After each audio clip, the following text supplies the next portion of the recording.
Okay, welcome to this video, Theme B, Religion and Life. This is part 1. So, the origins of the universe. Muslims and Christians share actually very similar beliefs about the origins of the universe. Both the Quran and the Bible state the world was made in 6 days.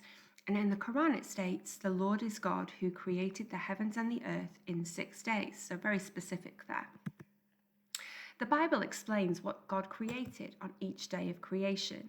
So day 1, light and darkness, day 2, the sky, the sea, land and plants on day 3, the sun, moon and stars on day 4, fish, sea creatures and birds on day 5, and human beings are created alongside land animals on day 6. It then tells us in the Bible that God rested on the 7th day and made it holy. And the key thing here is that in the Bible it says that God was very pleased with his creation. So after each of the days of creation, it states that God saw it and it was good. So the earth, the universe originally was perfect. Now, did God really create the world in 6 days? Within Christianity, there are some different perspectives on that, and it's important that we can identify these too. So some Christians who are called fundamentalist or literalist Christians believe that the creation stories literally describe how God made the world. Their position on the Bible is that they believe every word in the Bible is literally true. And so therefore, the creation stories are in the Bible, they must be word for word true as well. So they believe that God literally did create the world in 6 days. There was literally a person called Adam and Eve and so on. Now, other Christians who are in many ways the majority today are known as taking a liberal position on the Bible. So they're known as liberals. And they believe that the Bible shouldn't all be taken to be literally true. They argue that some stories, like the creation stories, are myths. Now, that doesn't mean that they're not true. It just means that they contain a deeper kind of truth. So they're stories designed to teach us something rather than being accounts of something historical that actually happened. Now, the liberal Christians argue and believe that actually science is really useful because through science we can actually understand the big picture that comes from those creation stories that God created the world.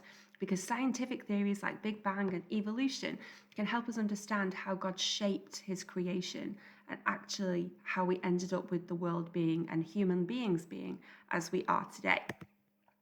Now, I touched on the Big Bang Theory. Obviously, this isn't science. This isn't a science exam that we're studying for, but we do need to have a basic understanding of this theory because it is something that many liberal Christians believe and accept as the way through which God made the universe. So the Big Bang Theory is the leading scientific explanation for how the universe began. It tracks things back 13.8 billion years and suggests that all matter was originally compressed into a very small, dense collection of mass. Then there was a massive explosion of space, which sent the compressed matter flying in all different directions. It's been expanding ever since, and the size of the universe, which has come from that explosion of space, is so enormous that it cannot be mapped at the moment. Now, there are some really important religious understandings of the Big Bang, as I've already touched on. So in Christianity, many liberal Christians who are not fundamentalists, so they don't take the creation story literally, they believe that the Big Bang Theory explains how God made the universe. And they see a connection between the theory of Big Bang and the belief they have that God is all-powerful and is the ultimate first cause and creator of everything in the universe.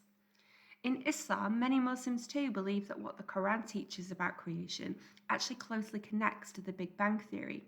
The Quran, interestingly enough, describes smoke in the stars, which seems to connect to the idea that as the matter cooled after the Big Bang, it formed into stars. Now, here's a practice exam question that you might want to pause the video now and attempt. Explain 2 contrasting beliefs, so 2 different beliefs about how the universe began. It's a 5 marker, so you need to make sure you have a reference, a quote from sacred text in there as well.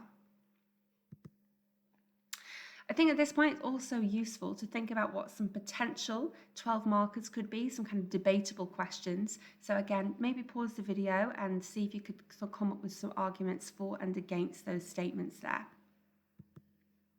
Now, moving on, let's think about the value of the world, because this is a really important issue for many people of religious traditions. So the world is undoubtedly complex and beautiful and amazing. When we pay attention to the beauty in the natural world, it can fill many people with feelings of awe and wonder. How could this all happen? How could we end up with such a beautiful and complex world? Well, Christians and Muslims argue that God is ultimately responsible. And there we have some quotes from scripture, from the Bible and the Quran, that really support that.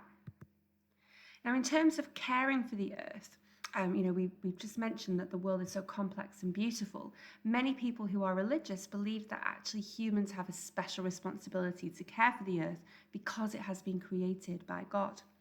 Now, an important concept to know about is the concept of stewardship. So Christians believe that God has given humans a very special responsibility to act as stewards, so to take care of the creation. And we track this back again to the Bible. So after creating Adam, God gives Adam a special job.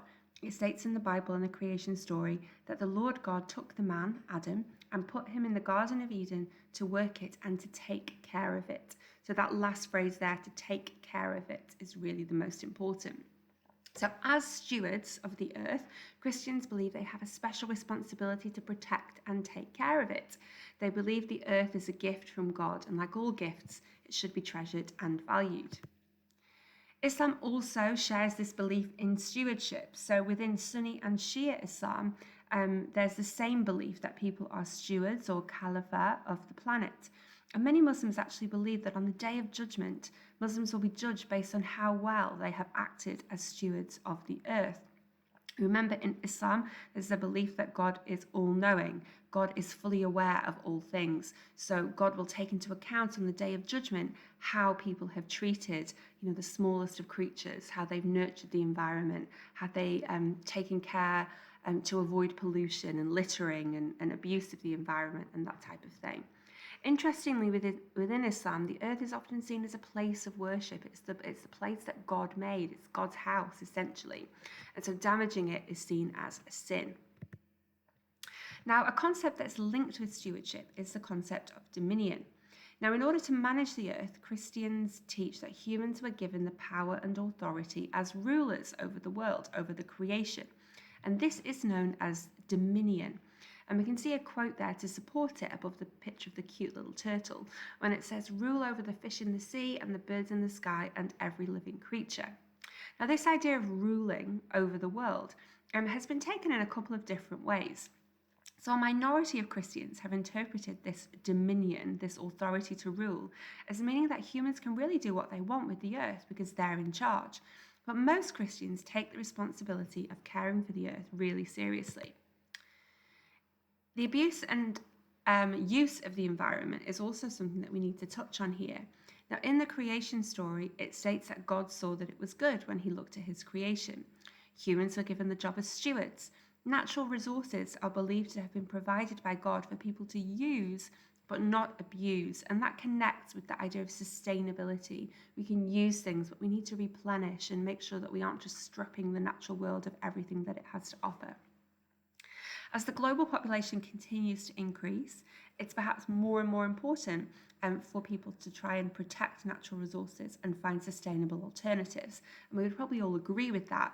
For people who have a religious belief, so whether they're Christian or Muslim or any other faith, if they believe God created the earth, then it gives them more momentum, I guess, in terms of trying to protect what God has made. Now, one of the main ways that we are often abusing our planet as humans is through pollution. The word pollution literally means contamination, and it puts the health of humans, but also animals and plants at risk. Now, as I'm sure you know, there are many different forms of pollution, and these are all things that many Christians and Muslims who are engaged in stewardship are trying to work to prevent and to solve. So air pollution, land pollution, and water pollution are all quite important issues that we need to make sure that we are aware of. Now, as we've said, many Christians today actually take stewardship really seriously. And it comes back to that quotation there from the Bible. They want to protect the earth and protect the environment because they believe the earth is the Lord's and everything in it belongs to God. So many Christians actually take very practical action to protect the environment. And they really try to also educate other Christians about the importance of stewardship too.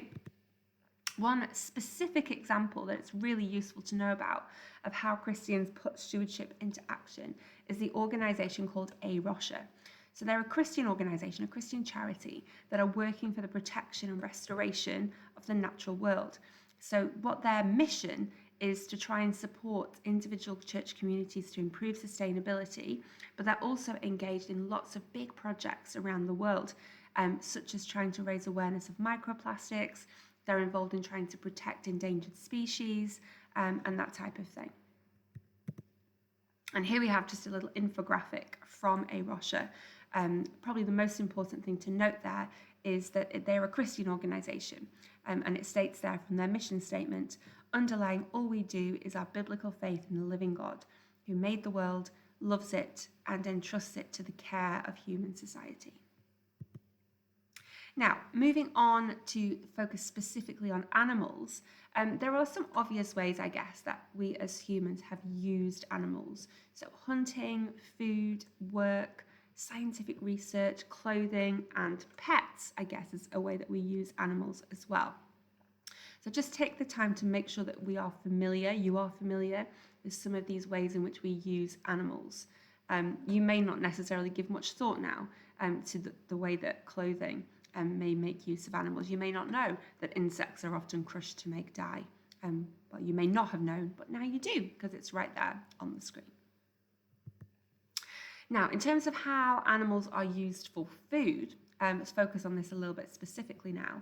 About 100 million animals are actually killed for meat in the UK every month, and an estimated 14 million turkeys are raised and killed for their flesh every year in the UK.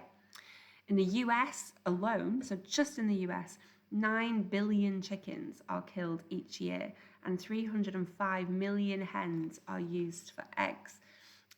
Interestingly, you may not have thought about this, but the type of animal that suffers the most as a result of the food industry is really fish, just because of the volume of shellfish and like other fish which are consumed and caught annually.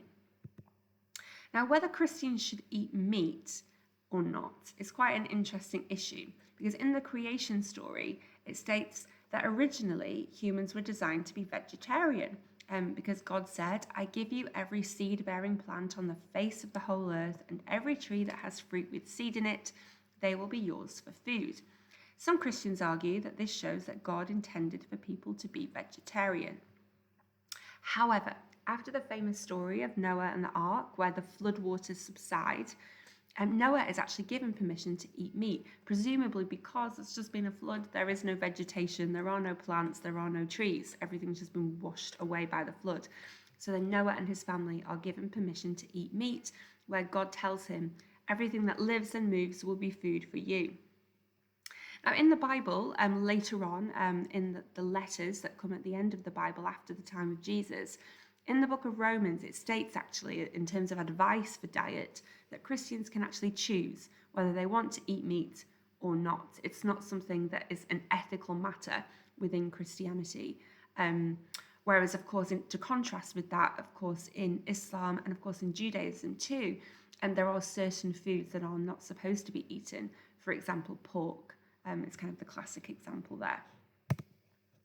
Now, another specific issue that we need to be aware of in relation to the use of animals is animal experimentation. So scientists today test products on animals in the UK, such as medicine and processed food ingredients. In the UK, testing cosmetics, so toiletries, shampoos, etc., has been illegal since 1998, but that's just in the UK. And a lot of the products that we actually can buy in the UK are still tested on animals because they're produced outside of the UK. So if you're interested in only using cruelty-free cosmetic products, you need to check on the back of the packaging, and it will usually tell you if it is cruelty-free. It doesn't say that, then you can't guarantee that a product has not been tested on animals outside of the UK. So each year inside British labs, around 4 million animals are experimented on, and every 8 seconds, one animal actually dies as a result of these experiments. So animals such as mice are primarily used, and they're used to try and find cures for diseases such as cancer and Parkinson's disease. Now, of course, there's an argument that this is really beneficial, okay, that if we're using medical trials, to try and find a cure, that it's kind of acceptable to use animals because you could use that quotation, God created humans in his image, he didn't create animals in his image, and that the whole purpose should be to try and preserve human life, and so if we need to do that at the expense of animals, so be it. However, there are also some ethical issues because there is actually no consensus in the scientific literature around whether it's actually like necessary to test on animals, because obviously if you find something is safe for use on a mouse, it doesn't mean that it's also going to be safe for use on a human, because we're two completely different species. Now, in terms of Christian beliefs about animals, Christians believe animals were created by God, but that they were created for humans to use and care for. And there is that different layer. So many Christians believe God values animals, but that humans are just more important because they were created as the very pinnacle of creation. So humans are made in the image of God and animals are not. The story of Noah, touching on that again, shows that God values animals because when the flood waters were going to come, Noah was instructed by God to take a pair of every animal into the ark to ensure that they were preserved. And a really nice quotation from the Bible that shows the connection that God has to animals is there below. Are not 5 sparrows sold for 2 pennies? Not one of them is forgotten by God. What does Islam teach about animals then? Well, the Quran teaches God made all living creatures and that they all worship God in their own way. So in the Quran it states there is not a single thing that does not celebrate his praise. So animals in their own way praise God. Islam teaches that animals are made for the benefit of humans, but that they should not be abused. And it's therefore forbidden to cause unnecessary suffering to an animal. All animal cruelty is to be avoided, and factory farming is haram or forbidden. So Muslims are only allowed to eat meat that's been killed according to religious laws in the name of God, and it's therefore halal or permitted. In terms of the views on animal experimentation, most Christians feel that animal experimentation for medical purposes is acceptable, as human life is so precious that we should try and protect it at all costs. This is a belief that comes from that teaching in the Bible, God made humans in his image. Many Christians, however, do believe that where there are alternatives to the use of animals, and a lot of computer modelling is being done nowadays, that should be used instead, because animals are part of God's creation and are worthy of respect. In terms of Islamic views on animal experimentation, as we just saw, Islam teaches that intentionally causing harm to an animal is wrong. It's forbidden, it's haram. Therefore, generally speaking, Muslims are against animal experimentation. Sunni and Shia Muslims believe people are stewards of the planet and on all living things. And as we saw before, Muslims believe that they'll be judged on the Day of Judgment in terms of how well they have protected the natural environment, because God is fully aware of all things. However, some Muslims do make an exception and accept that animals could be used for research that could protect humans from the most serious diseases. Even in cases like this, though, it is argued that the suffering should be kept to an absolute minimum. Now, just to finish part 1 of theme B, here's just another exam question for you to try. So if you want to pause the video and give this a go. So again, it's a 5-marker, 2 religious beliefs about animal experimentation. So they don't need to be contrasting beliefs, just 2 different religious beliefs about the use of animals for experimentation. And remember, it's a 5-marker, so you need your reference to sacred writing in there.